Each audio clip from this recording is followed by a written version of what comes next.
Welcome to the Maryland, Virginia Nursing Home Improvement Network webinar. My name is James. I'll be your operator for today's call.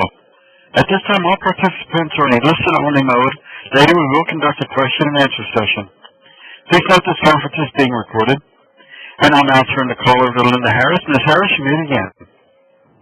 Thank you, James. Good afternoon, everyone, and welcome to today's webinar, Pressure Ulcer, Pressure Injury, What's the Difference? I'm Linda Harris, Improvement Consultant with VHQC. With me today are Teresa Mandela, Improvement Consultant with VHQC, and Sheila McLean, Program Director for VHQC. We ask that during our time together today, you are attentive and engaged, open and collaborative and actionable. Today's session will be recorded, and you will be emailed instructions on how to access the audio recording from our online community. During the presentation, if you would like to share any thoughts or questions, please use the chat box, which is located to the right of your screen. You can access chat by clicking on the chat square at the top right of your screen. At the end of the presentation, we will open the phone lines for question and answer period. At the conclusion of the webinar, we will also post evaluation questions. Please take a moment before leaving the event to complete the evaluation. Your feedback is important and appreciated. This slide is a listing of past events, past webinars that you may access by going on to the NHIN online community at www.vhqc-qinqio.ning.com. We are very pleased to have Sue Crehan with us today to present on pressure ulcers. Sue is the Program Manager for the VCU Inpatient Wound Care Team. She is VCU's Program Champion for Hospital-Acquired Pressure Ulcer Reduction. She is also a member of the VHQC expert faculty. Welcome, Sue, and thank you for being with us today. At this time, I will pass the ball to you and turn the webinar over to you. Thank you so much, Linda, and welcome everyone. I'm very happy to be here with you today, and we're going to share some new information that's come out just within the last couple months. And the objectives for today are to review those newly prepared and released National Pressure Ulcer Advisory Panel pressure ulcer definitions. We're also going to discuss the effect of physical forces of shear. I really want to focus on shear during this webinar to enhance everyone's understanding of the negative impact that shear has on skin and soft tissue. And then we're going to wrap it up towards the end by talking about differentiation between pressure injuries and other skin injury etiologies, such as abrasions, skin tears, and moisture-associated skin damage. So back in April, the NPUAP hosted a consensus conference in Chicago where 400 people from around the country, and I'll also say around the world, because there was representation from Europe, the UK, and Australia there as well. People came together to receive the first draft of the new pressure ulcer definitions and have some consensus or some discussion about that. One of the major focuses that came out of that consensus conference was this first slide, out with the old and in with the new.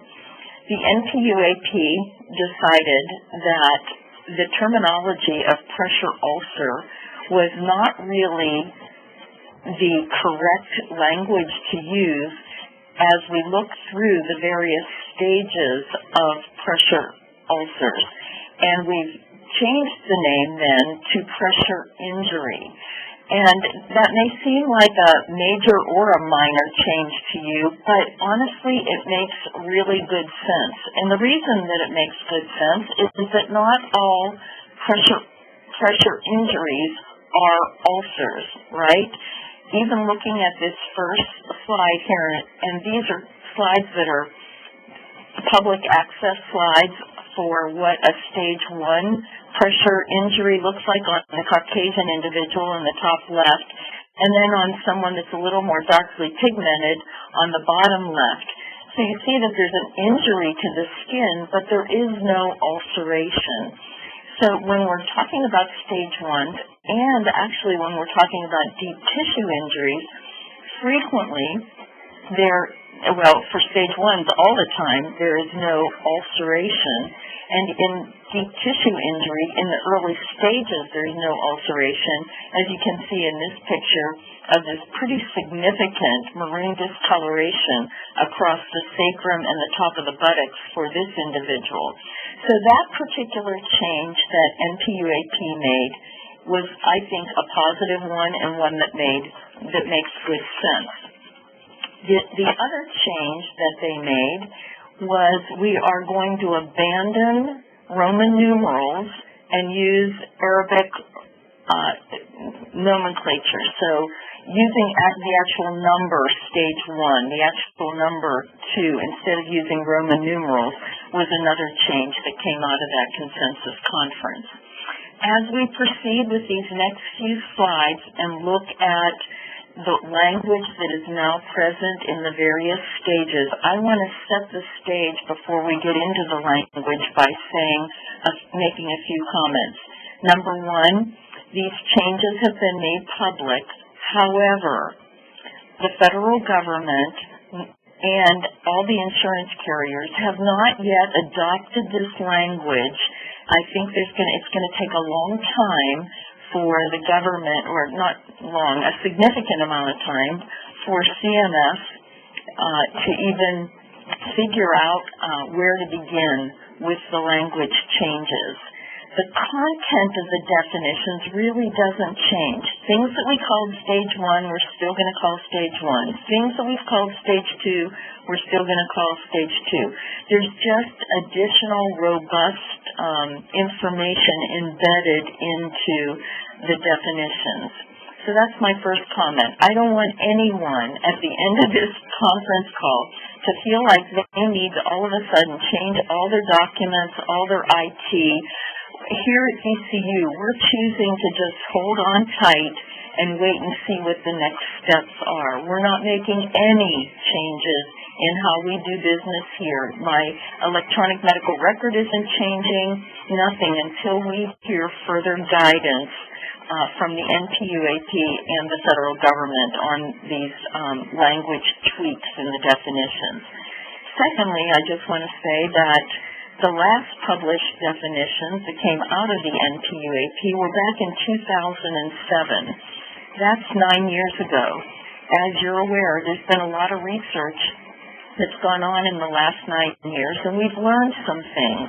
And so the NPUAP felt like it was time to revamp some of the wording that's in the definitions. So they had a panel of 6 people do a comprehensive literature review, and the slides you'll be presented with now is the outcome of that expert panel's opinion and recommendations, and then they put that forward to the consensus conference, and from the consensus conference made the information public. Okay, so let's just look first of all at the definition of pressure injury. Pressure injury is a localized damage to the skin and or underlying soft tissue, usually over a bony prominence, or related to a medical or other device. This is a new part and it's an important part because we all know that you not only get a pressure injury over a bony prominence, but there's others that occur to residents or patients in acute care that occur because of a medical device. And they just wanted to make sure that everyone was on the same page with calling medical device-related injuries pressure injuries. The injury can present as intact skin or an open ulcer, and it may be painful. The injury occurs as a result of intense or prolonged pressure, or pressure in combination with shear. So that intense and or prolonged statement there We know that pressure injuries can occur with high pressure over a short period of time or low pressure over a long period of time, and that's why they made that statement there. Then finally, the tolerance of soft tissue for pressure and shear may also be affected by microclimate, nutrition, perfusion, comorbidities, and conditions of soft tissue. And this is just further explaining some of the reasons why, some of the risk factors actually, that set people up for having potential pressure injuries. We're going to proceed now with the stages, but I just need everyone to know and to hear the fact that regardless of the stage, all pressure injuries have full thickness impact. I think over time we have been historically negligent in getting this message forward. When you look at that little schematic on the left, you can see that pressure, external pressure against soft tissue, it really damages all the tissue between the surface and the bony prominence. Let's just all think right now, every one of us, at least I think most of you that are listening to the webinar, are seated right now. All the tissue between your ischial tuberosities and the chair that you're sitting on, all that tissue is compressed. Now, whether or not you result, if you had that pressure unrelieved over a prolonged period of time and you ended up with a stage 1 pressure injury, it happened because of all the tissue underneath that epidermis has been compressed.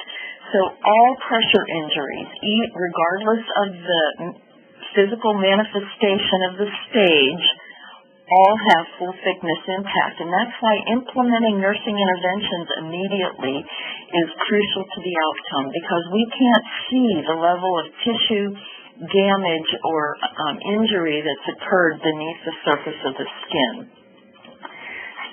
So stage 1 pressure injuries, as we all know, are ones where the epidermis remains intact. So it's intact skin with a localized area of non-blanchable erythema, which may appear differently in darkly pigmented skin.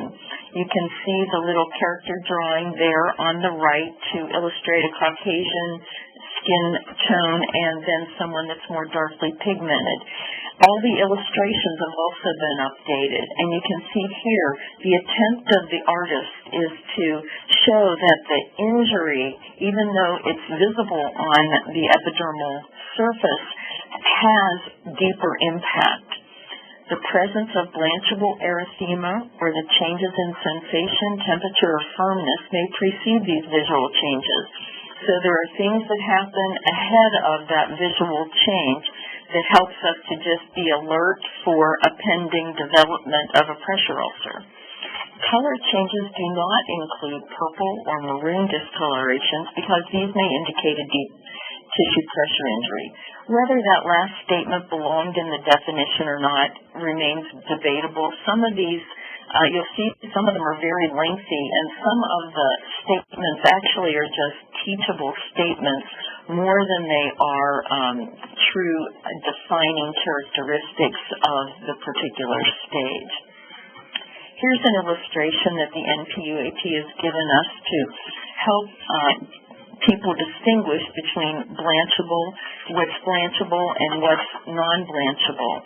So normally when you press your finger against tissue, you should have an immediate capillary emptying followed by a 3 to 5 second capillary refill. So that's why it appears blanchable, or a white space appears in the center of where you've pressed, versus non-blanchable, where there's no white appearance to the tissue. There's no capillary emptying because damage has already occurred, and the body has actually mounted a cellular inflammatory response, and that is reactive hyperemia. So that means that at stage 1, there's already damage that's occurred. So this blanching technique is how we determine whether or not it truly is a stage 1. Moving on to stage 2. And you can see these slides have a lot of words on them, so I apologize for that, but it's just the way the definitions came out.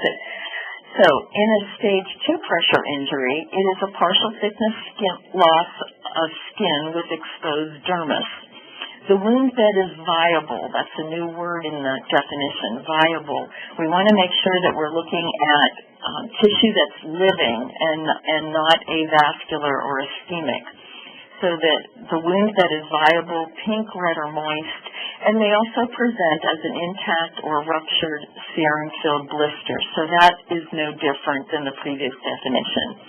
Adipose tissue is not visible, and deeper tissues are not visible. Granulation tissue, slough, and eschar are not present, because granulation tissue does not develop with partial thickness injuries. Partial thickness injuries, like stage 2s, heal by re-epithelialization. They do not heal by developing granulation tissue. These injuries commonly result from adverse microclimate and shear in the skin over the pelvis or shear in the heel. This stage should not be used, and again, I think this is a teaching statement, should not be used to describe MASD, including IAD or ITD, or a new term we're going to talk about a little later, Marci, medical adhesive-related skin injury, or traumatic wounds such as skin tears, burns, and abrasions. A stage 3 pressure injury is a full thickness loss of skin in which adipose tissue is visible and in the ulcer and granulation tissue and epitheli are often present. So because it's full thickness, if it's a healing stage 3, you're going to begin to see the development of granulation tissue. And then those rolled edges, the term epitheli was added, again, just to enhance the use of the right vernacular. Slough and or eschar may be visible.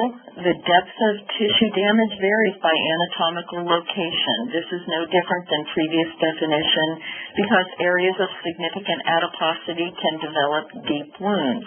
Undermining and tunneling may occur. Fascia, muscle, tendon, ligament, and cartilage and or bone are not exposed. So those are the deeper structures that would move us into a stage 4. And then another statement is slough or eschar obscures the extent of tissue loss. This is an unstageable pressure injury. A stage 4 pressure injury, and you can see with each of these slides there's we're not using Roman numerals anymore. So stage 4 pressure injury is a full thickness skin and tissue loss with exposed or directly palpable fascia, muscle, tendon, ligament, cartilage, or bone in the ulcer. They added a few different elements here that are deeper structures that go beyond that subcutaneous layer. Slough and or eschar may be visible, and here again, epitheli, that rolled edge or undermining or tunneling often occur, and the depth varies by anatomical location. If slough or eschar obscures the extent of tissue loss, this is an unstageable pressure ulcer. The same sentence that ended stage 3 we find here in stage 4. Then the unstageable pressure injuries. I think they did a pretty good job with the illustrations there on the right. The bottom one is attempting to illustrate eschar and slough in a wound. But you can see that the damage is full thickness, but you can't determine how far down it goes here. So unstageable pressure injuries are full thickness skin and tissue loss in which the extent of tissue damage within the ulcer cannot be confirmed because it is obscured by slough or eschar. If slough or eschar is removed, then a stage 3 or 4 pressure injury will be revealed. Stable eschar, which they describe as dry, adherent, and intact without, I would say, surrounding erythema or fluctuance, on an ischemic limb or heel should not be removed. So this is a little bit new. On an ischemic limb or heel should not be removed. This is common knowledge. This is how we all practice We don't debride stable eschars on people that have pulseless feet or, severe arterial disease in their lower extremity. So they're just adding that kind of confirmation here to the unstageable definition. And then we move to the deep tissue pressure injury. And you'll note here that what did change is that they removed the word suspected. So we're just calling it a deep tissue pressure injury. And it's defined as intact or non-intact skin with localized area of persistent, non-blanchable, you're using a blanching technique here too, of deep red or maroon purple discoloration or epidermal separation revealing a dark wound bed or blood-filled blister.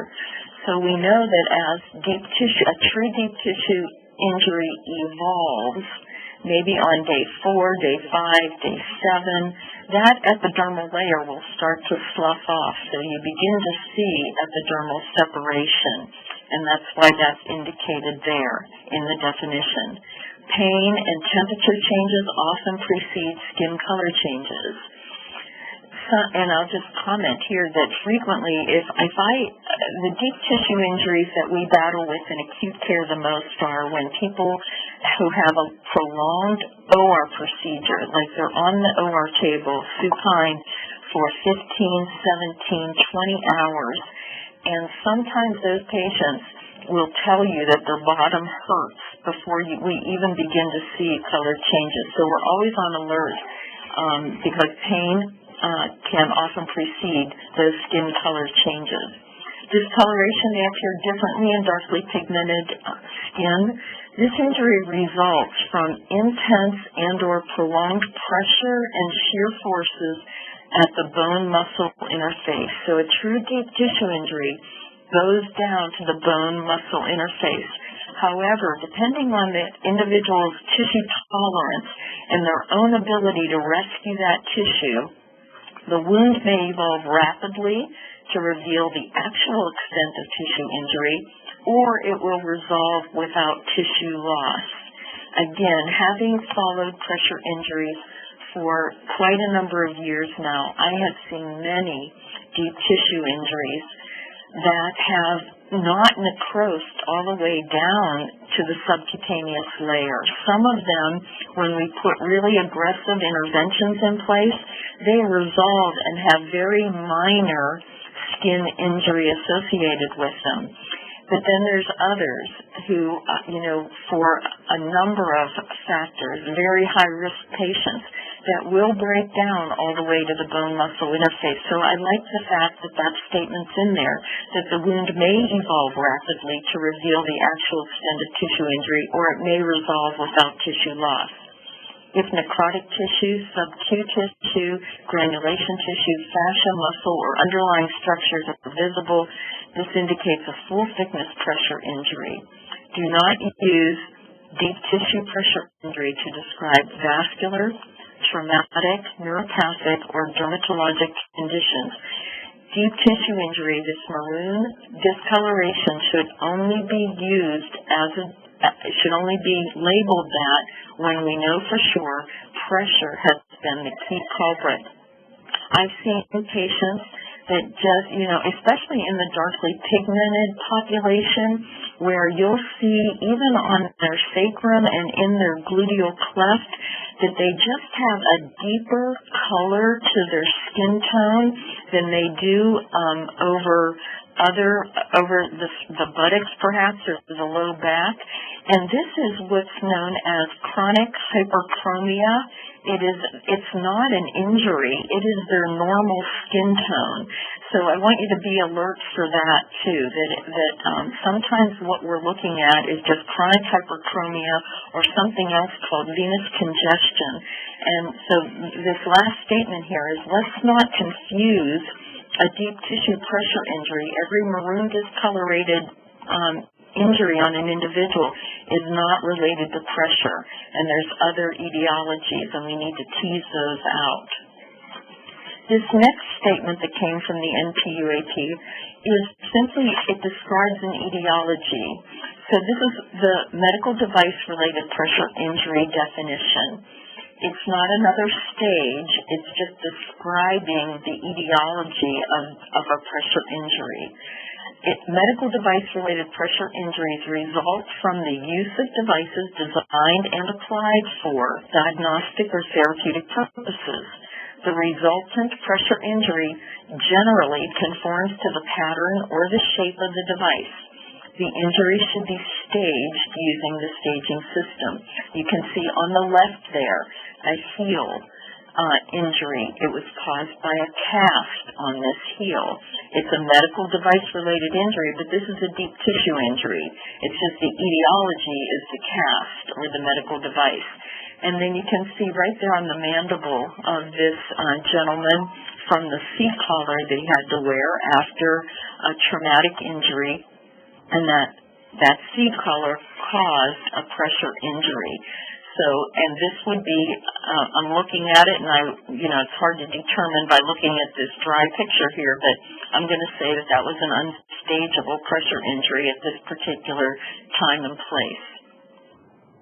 Mucosal membrane pressure injuries were also defined by the NPUAT, and these injuries are found on the mucous membrane with a history of a medical device in use at the location of the injury.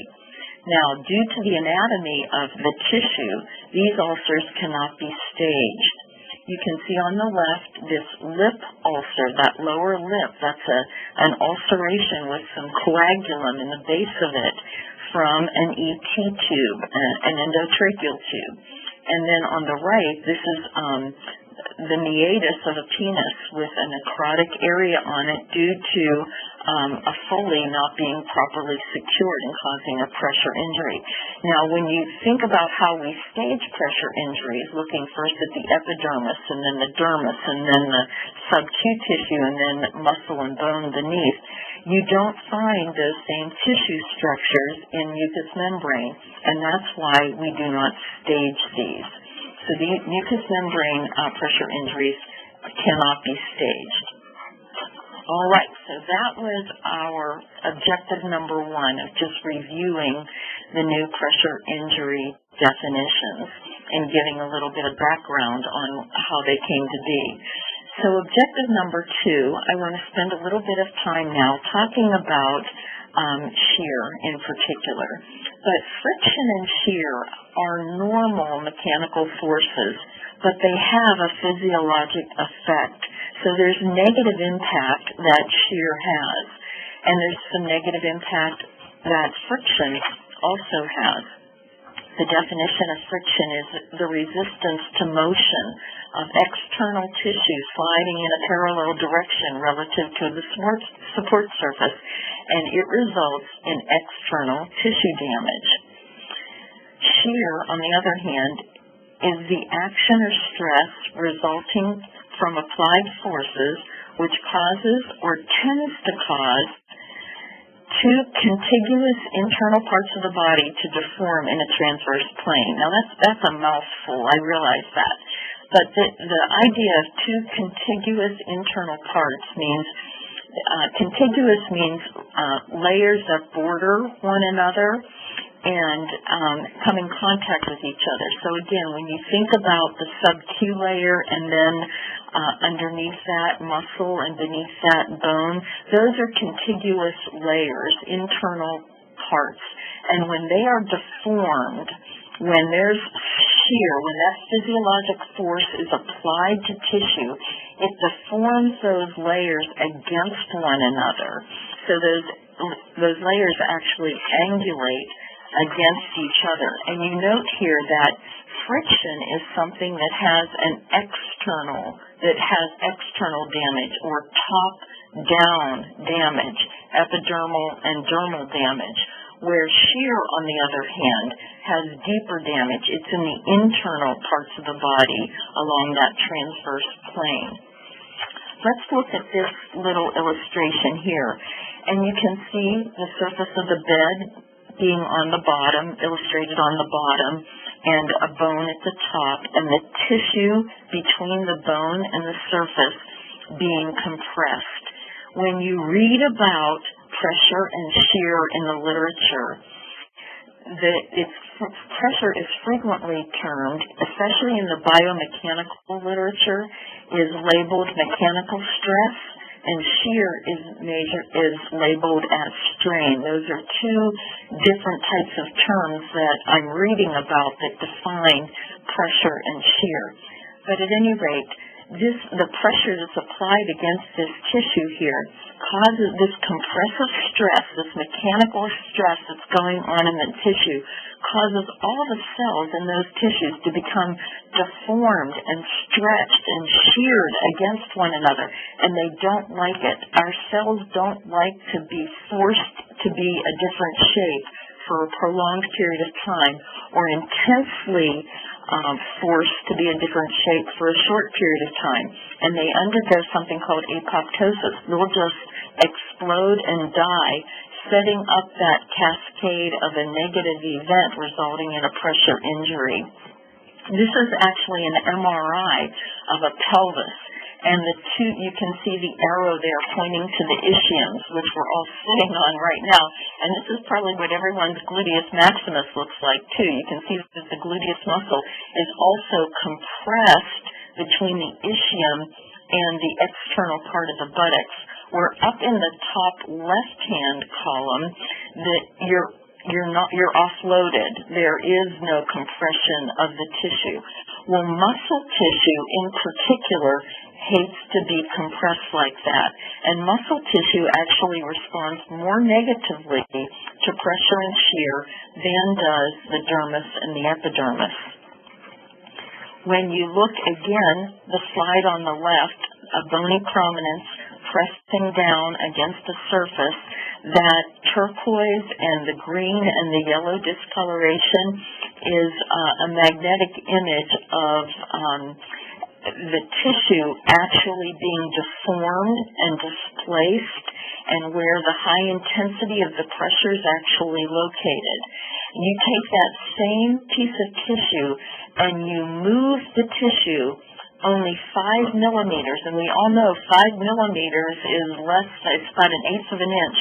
You make only about 1/8 of an inch worth of movement, and you can see the distortion of tissue, the negative impact of that movement distorts tissue well beyond the bony prominence.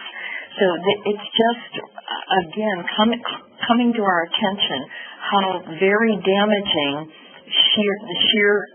shearing injuries are to tissue. So I just want to highlight some practical suggestions for how we can help reduce shear in our residents. We can assist residents to adopt a stable posture using positioning devices. And I see this happening a lot in long-term care facilities. You'll just see care partners and nurses and physical therapists just making sure that our residents are sitting stably in those wheelchairs and jerry chairs. We also need to reduce their chances of sliding down in the bed when they're in bed and the head of the bed is raised. And that can be accomplished by raising the knee gatch. When you raise the knee gatch, I mean, every time we raise the head of the bed, we should also raise the knee gatch, because it takes some of that shearing force off of the sacrum. And we also just want to, when repositioning residents, use proper repositioning techniques to lift the individual, not to drag them across the linens. Let's move on and talk a little bit about friction. So the friction, as we mentioned earlier, is the sliding of two surfaces across one another. And friction actually disturbs the barrier function of the epidermis. When you get a friction injury, you no longer have stratum corneum covering your soft tissue, your dermal layer. So it's a disruption of that barrier function. And then we know that when you have a friction injury, the tissue is moist, and this causes the coefficient of friction actually to increase. So it makes it even worse. So an increased friction coefficient increases shear potential, and these injuries simply appear as abrasions, or I've heard them called rug burns or whatever, but that's two illustrations of what a friction injury may look like. They're typically partial thickness, and it's a loss of the epidermal layer. Very similar to a stage 2 pressure injury, but these weren't caused by pressure. This is actually friction. Then we also are very well aware of the fact that we run into skin tears. And skin tears is a wound that's caused by the shear or friction or a blunt force that results in the separation of skin layers. And skin tears can be partial thickness or full thickness. I know this is a little blurred. The slide is a little blurred, the illustrations are. But in the literature, again, they define skin tears as having 3 different types. One where there's actually no skin loss itself. The epidermis isn't lost. It's a linear or a flat tear that can easily be repositioned and covered with a dressing to enable healing. A type 2 skin tear is where you have partial flap loss, where you have a partial loss of that epidermal layer, and it can't be then repositioned to cover the entire wound bed. Only part of the wound bed would then be recovered. And then the total flap loss is where the entire epidermal has been stripped from the dermis, exposing the entire wound bed. So this is another type of injury that could be mistaken for a partial thickness pressure injury. A new term that's emerging is Marci, stands for Medical Adhesive Related Skin Injury. Marci is an occurrence, and this is kind of a mouthful of a definition also, but it's an occurrence in which redness and or other manifestations of cutaneous abnormality, including but not limited to a vesicle, a bullae, or a blister, an erosion or a tear, persists 30 minutes or more after the removal of an adhesive. So when you remove adhesive and you've had a tear like the one on the top, that's a Marci injury. That injury exists because tape was just removed from this area. Now, other times when people are sensitive to tape and you remove tape, you may have a Marci injury, but it'll be a blister formation, or it may be several little moist blisters that appear because they were sensitive to that adhesive. So Marci is another emerging term that we're seeing in the literature, and we're actually seeing nurses document skin tears as being Marci's as being a little bit of a different thing than a skin tear, because you can develop a skin tear from non-adhesives just by maybe unfortunately handling someone with fragile skin in a manner that simply touching them or trying to reposition them caused that skin tear. Then we have the category of skin injury that's bundled under the nomenclature of MASD, or moisture-associated skin damage. The 2 most common ones are the top 2 listed here: incontinence-associated dermatitis, or IAD, and intertriginous dermatitis, or ITD.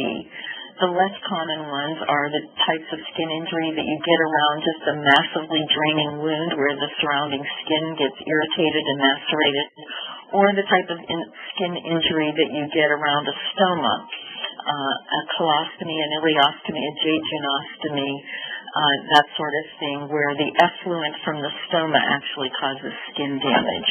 But these top 2 are worth mentioning briefly here. IAD, incontinence-associated dermatitis, is where you have the erythema of an inflammation of the skin that is accompanied by erosion or denudation caused by prolonged exposure to the urine and stool. So it's prolonged exposure. It's not just sitting in a wet brief for 30 minutes till someone gets back to change you. It typically occurs after prolonged exposure, or the caustic content of the stool and the urine is so high that even shorter amounts of time could cause this sort of skin injury. Now, incontinence-associated dermatitis presents as intense erythema. It can present as intense erythema, a scalding sort of appearance. Residents may put their hand back there to itch because it gives them that sensation. You could get little papules. The skin may weep. There may be eruptions, and this primarily sets people up for secondary candidiasis or fungal infections are often associated with this particular type of skin injury. But it's historically, and the location here is the dead devil way. To call it IAD, it has to be located in an area of the body that comes in contact with incontinence. ITD, or intertriginous dermatitis, is a form of dermatitis from non-caustic body fluids. So IAD, urine and stool are caustic. ITD are caused primarily from non-caustic body fluids, and it's inflammation and erythema of the skin inside and adjacent to skin folds. It's sometimes accompanied by erosion or denudation, and it's caused by exposure primarily to chronic perspiration.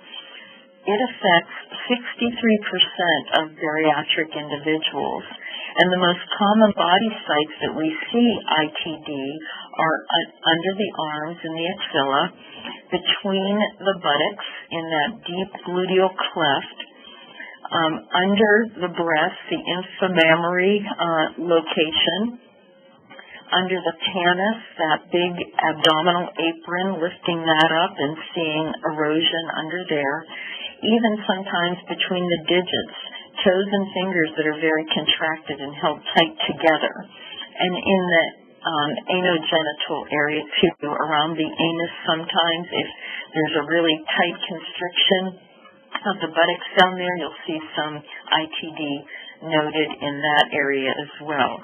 People that are at highest risk for developing ITD are diabetics, people that have long-term steroid use, and people that are on broad-spectrum antibiotics. I put together just this differential chart to help us to kind of consolidate all that information and put it on one slide.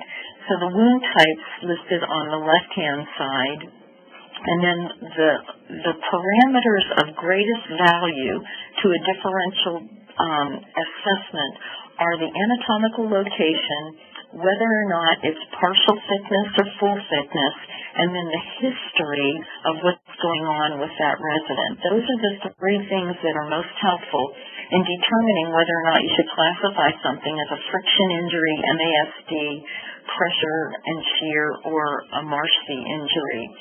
And you note also on the left-hand column under friction in MASD, and I should also put this under Marci, these are top-down injuries. They start on the epidermis, and they result either in the epidermis or the dermis primarily. Where pressure and shear injuries, the true injury starts down at that bone-muscle interface, and then the manifestation of how bad the injury is then is determined by what layer is visibly affected. If you see a visible effect on the epidermis, it could be a stage 1 or DTI. If you're down to the dermis, it's stage 2. If it erodes into the sub-Q area, stage 3, and then bone and muscle, cartilage, tendon, ligament, all that, a stage 4. But the message, again, I'm pounding this message home, that all pressure injuries have full thickness impact. It's just the manifestation of it is dependent totally on the particular resident involved. So we're going to classify something as friction or an abrasion when there's superficial skin loss on a fleshy area primarily, The skin is usually moist and or fragile. We're not seeing dead tissue. And the history, maybe the resident is restless and or the skin is fragile or there's repetitive abrasion going on, repetitive firm scrubbing in the perineal area, those sorts of things that could cause a friction injury. So you see, we're taking the injury, we're taking whether or not it's partial thickness, and we're thinking about the history before we determine what we're going to classify it as. The same with IAD. The clinical presentation is the anatomical location has to be in an area that's been in contact with urine or stool, and it's typically superficial, although I have seen some very severe IAD that has been just what I would call deep partial thickness. And the history here would be that there's persistent or recurrent episodes of urine and or fecal incontinence.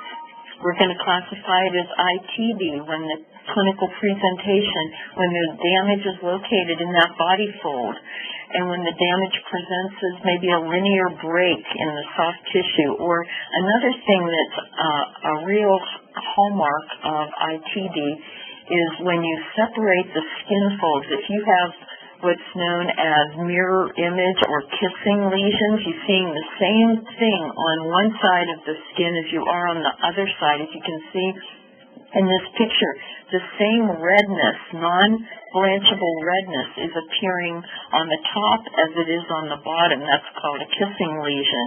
But this is not caused by pressure. This is caused by accumulation of moisture in this fold. So a history of diaphoresis or trapped moistures in the fold, or just having you have this propensity just as an overweight, a morbidly obese, or a super obese individual. We're going to classify it as pressure, though. When it's located over a bony prominence or under or around a medical device, they typically have defined evidence, and there's some sort of ischemic process that's gone on. The periods, the history, we're going to find out now, has this person been down, have they been immobilized, or has this tissue injury been caused by compression from a medical device. So in summary, folks, I think we took the first part of this time to just review those NPUAP pressure injury definitions. I think it's going to take everyone some time to get used to the language of saying pressure injury instead of pressure ulcer. Although if you're looking at a stage 4 pressure injury that's ulcerated, then it makes perfect sense to say pressure ulcer there.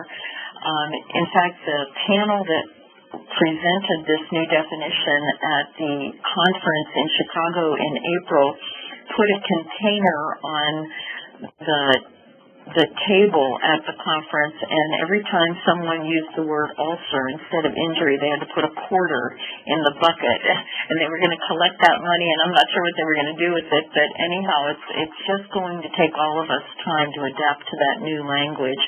But the second objective I hope to accomplish, I hope I have accomplished, was to just put an emphasis on shear, because that physical factor is so severely damaging that I think we need to do more education around the impact of shear.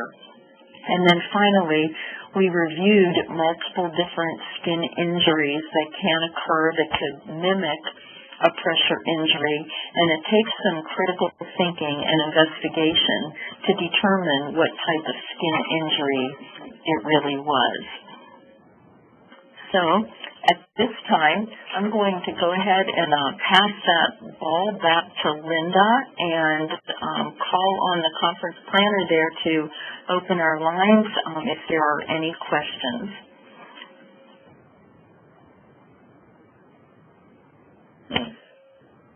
Thank you. We can now begin the question and answer session. If you have a question, please press *1 on your touch-tone phone.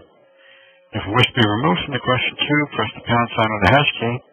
If you're using a speakerphone, You may need to pick up the handset first before pressing the numbers. Once again, if you have a question, press star 1 on your phone.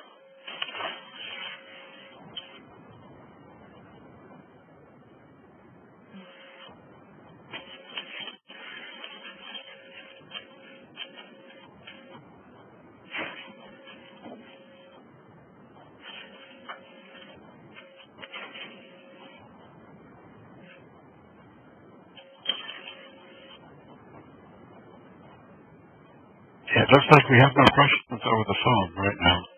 Okay. Very good. Well, thank you folks all very, very much. Let me just throw out to you my email address, and if any questions come up, please feel free to email me, and I'd be delighted to answer those. So it is sue.crehan, C-R-E-E-H-A-N, at vcuhealth.org.